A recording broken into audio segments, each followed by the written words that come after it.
Hello mga ka-sweet lover, ipapasyal ko kayo dito sa Mount Samat. Dito pala yung nakikita natin na malaking cross. Sa Bataan po pala ito na lugar.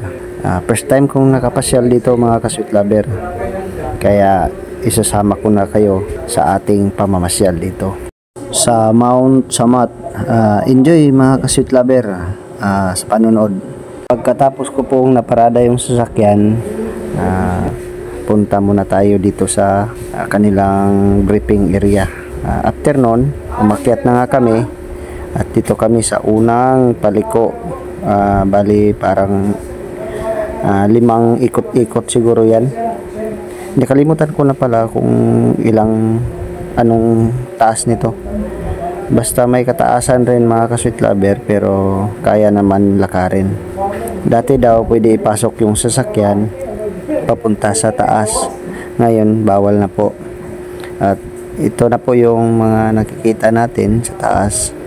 Sa dulo pala ng ating video, ipapakita ko sa inyo yung mga nadaanan kong mga kanyon na ginagamit noong panahon pa ng digmaan.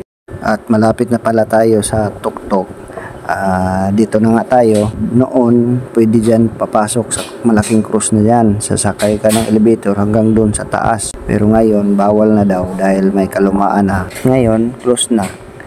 Dito sa taas pala tanaw na tanaw mo yung Manila Bay, at saka sa kabila naman China Sea.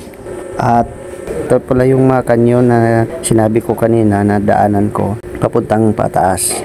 Yan po. At saka mga division naman, kung anong division dito na panahon pa ng digmaan. Yan yung mga division. Simula first division siguro yan, at saka 81st division. At may mga nakita pa akong iba hindi ko kilala, yung parang spaceship. Good luck mga ka-sweet lover sa mga gustong mamasyal dito. Yun lang po at maraming salamat.